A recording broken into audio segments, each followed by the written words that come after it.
आज का सवाल है, वर्तमान श्रीलंकाई आर्थिक संकट पर चर्चा कीजिए और समझाइए किस तरह श्रीलंका इस समस्या से निपट सकता है। श्रीलंका की हालत बहुत बुरी है। इस वक्त लोग सड़कों पर उतर आए हैं। सरकार के खिलाफ बहुत जबरदस्त तरीके से विरोध प्रदर्शन चल रहा है। गोटाबाया राजपक्षे को कहा जा रहा है कि वो इस्तीफा दें और जो भी गवर्नमेंट बने वो वर्तमान श्रीलंकाई समस्याओं को सॉल्व करे।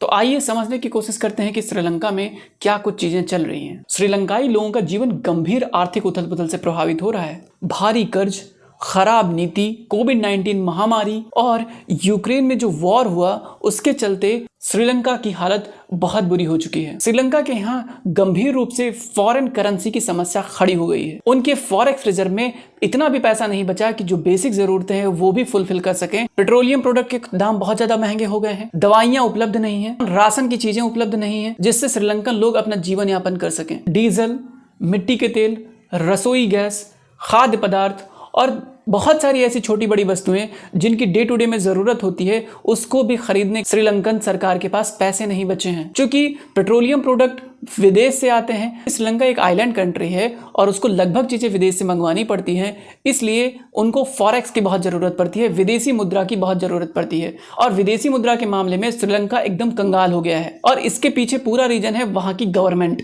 उनके द्वारा लिए गए कुछ ऐसे डिसीजंस जिन्होंने श्रीलंका को इस प्रकार के आर्थिक संकट के कगार पर लाके खड़ा कर दिया। पिछले कुछ हफ्तों में संकट चरम पर पहुंच गया। बिजली उत्पादन हाइड्रो, थर्मल और कोयला क्षमता पर निर्भर करता है।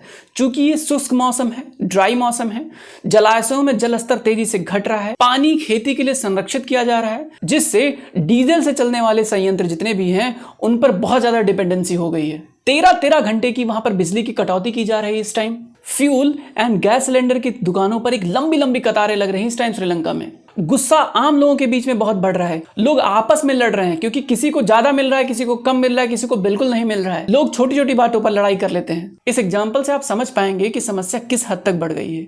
सिर्फ कतार तोड़ने पर, लाइन तोड़ने पर एक 29 साल के लड़के ने एक लोग की हत्या कर दी श्रीलंका में।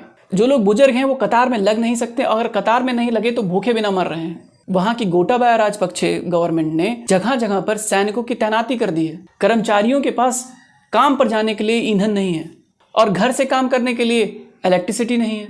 डीजल की कमी के चलते लंबी दूरी वाले जो बसेस हैं उनको रोक दिया गया है, वो चल नहीं सकते हैं। सोशल मीडिया पर गोटा गो बैक और गो होम राजपक्षे जैसे हैशटैग ट्रेंड कर रहे हैं। श्रीलंका की चुनौतियां बहुत बड़ी हैं। अकेले इस वर्ष देश का विदेशी ऋण जो है या फॉरेन डेब्ट जो है उसका दायित्व, उसकी लायबिलिटी 6.69 अरब डॉलर है। इसमें से $1 अरब जुलाई तक ही लौटाना है। इधर जो टूरिस्ट थे उनका भी आना कम हो गया है। विदेश काम करने जाने वाले लोगों की संख्या भी कम हो गई है।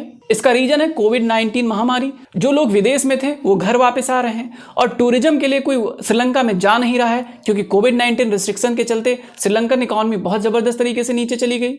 इस इन्फोग्राफिक से समझने की कोशिश कीजिए कि किस कदर 2011 के बाद श्रीलंकन आर्थिक विकास दर, जीडीपी ग्रोथ रेट किस तरह से गिरा है। -4 के एनुअल ग्रोथ रेट पे पहुंच गया है श्रीलंका का आर्थिक वृद्धि दर। इस इन्फोग्राफिक से समझने की कोशिश करिए किस प्रकार टूरिज्म 2019 के बाद से किस प्रकार गिरा है श्रीलंकन टूरिज्म। और आप एक बात देखिए, 2009 से 2018 के बीच में किस कदर टूरिज्म बढ़ा है। 2019 के बाद जब से गवर्नमेंट आई है उसके बाद से टूरिज्म देखिए किस कदर गिरता चला गया है। टूरिज्म कमजोर होने का जो मुख्य कारण था वो 2019 का ईस्टर्न साइड में बमबारी करना था, जिसमें तकरीबन 253 टूरिस्ट की मौत हो गई थी। उसके साथ साथ कोविड-19 का जो आउटब्रेक हुआ उसके बाद वहां का टूरिज्म तो पूरी तरीके से क्रैश कर गया। इस स्लाइड से आप समझने की कोशिश करेंगे कि वर्कर रेमिटेंस कितना कम हो गया है इस समय आना। जो लोग विदेश में जाके काम करते थे श्रीलंका के, अब वो बहुत कम पैसे श्रीलंका में वापस भेज रहे हैं। तो अगर इनडायरेक्ट टैक्सेस की बात करें तो इस स्लाइड से आप देखेंगे कि किस प्रकार इनडायरेक्ट टैक्सेस अब श्रीलंकन गवर्नमेंट ने कम कर दिए हैं। वैट जो कि 15% था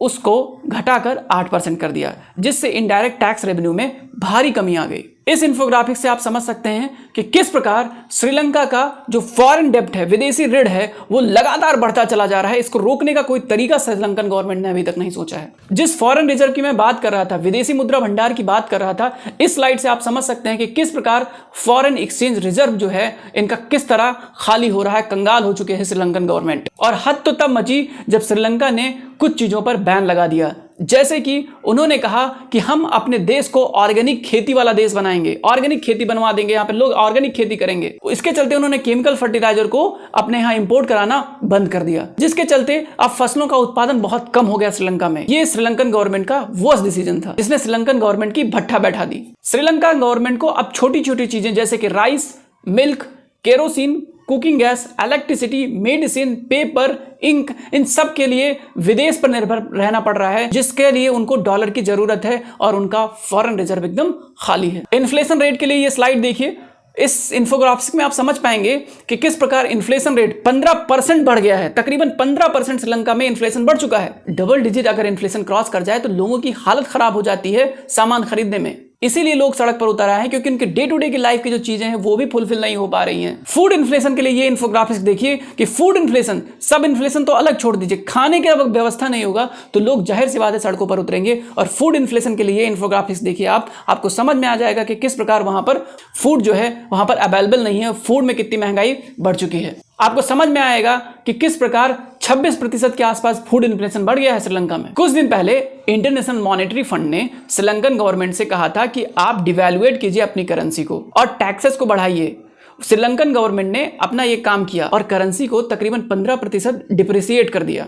आज श्रीलंकन रूपी का हालत इतना बुरा है कि $1 की कीमत 299 श्रीलंकाई रुपए हो गए हैं। मुद्रा की छपाई बहुत जबरदस्त तरीके से श्रीलंका में चल रही है, लेकिन अब उसका क्या फायदा जब इस तरह से डॉलर की कीमतें बढ़ गई हैं। जब सबसे बुरा वक्त आता है तो अपने ही पीछे हट जाते हैं। कहानी ऐसे ही हो रही है। एडमिनिस्ट्रेशन की आंतरिक समस्याएं भी यहाँ पे खूब हैं। राष्ट्रपति राजपक्षे ने हाल ही में अपने भाई वित्त मंत्री बासिल राजपक्षे की सार्वजनिक रूप से आलोचना करने के चलते 2 मंत्रियों को बर्खास्त कर दिया। जिन मंत्रियों को हटाया गया है उन्होंने सरकार उखाड़ फेंकने की कसम खा ली है। माइग्रेशन का भी हालत श्रीलंका में बहुत गजब तरीके से चल रहा है। लोग विदेश जाना चाहते हैं, पासपोर्ट लेने के लिए लोग लगातार कतार में खड़े रह रहे हैं, उनको पासपोर्ट नहीं मिल रहा है। लोग ऐसे ही भागने के लिए रेडी हो रहे हैं। 22 मार्च की बात है, 16 पुरुष और महिला के साथ कुछ बच्चे एक नाव से तमिलनाडु पहुंचे। लोग भुखमरी के कारण से श्रीलंका छोड़ने पर आतुर हो गए हैं। लोग जो रोज कमाते हैं उसका लगभग 3/4 केवल खाने पे खर्च कर दे रहे हैं। सरकार की अब तक की रणनीति बांग्लादेश, भारत और चीन से शॉर्ट टर्म लोन लेने की रही है। भारत ने हाल ही में दवाई, ईंधन और भोजन के लिए श्रीलंका को $1 अरब का लोन दिया है। अब श्रीलंकन गवर्नमेंट सोच रही है कि IMF के साथ संपर्क करें, लेकिन IMF बहुत दूर है। वहां से पैसे आते आते यहाँ पर इतनी हालत खराब हो जाएगी कि लोग बहुत जबरदस्त तरीके से हिंसा पर उतर आएंगे। अगर खाना नहीं मिला तो जीवन यापन करना मुश्किल हो जाएगा श्रीलंका में। श्रीलंकन गवर्नमेंट को कोशिश करनी चाहिए इंडिया गवर्नमेंट और अन्य जो उनके कलीग देश हैं उनके साथ एक मीटिंग करें और अपनी फाइनेंशियल स्थिति को सुधारने के लिए एक मजबूत कदम उठाएं। भारत लगातार उनकी मदद कर रहा है, लेकिन उसकी भी अपनी लिमिटेशन है। सरकार को अपनी पॉलिसी चेंज करनी चाहिए, उनको ऐसे नीतियां लागू करनी चाहिए जिससे उनका इकोनॉमी बढ़ सके, लोगों को जॉब मिल सके और अननेसेसरी का जो आतंकवादी गतिविधियां चलती रहती है, वहां पर बॉम्बिंग होती रहती है, उसको रोकने पर भी बहुत जबरदस्त तरीके से जोर देना चाहिए। सिंगापुर और मॉरिशस जैसे कंट्रीज जहां की इकोनॉमी ठीक है, उनसे इनको सीखना चाहिए कि ये भी एक आइलैंड कंट्री है, क्यों इनके यहाँ इतना टूरिज्म नहीं आता है। श्रीलंका की सबसे बड़ी गलती है चाइना को अपने साथ रखना।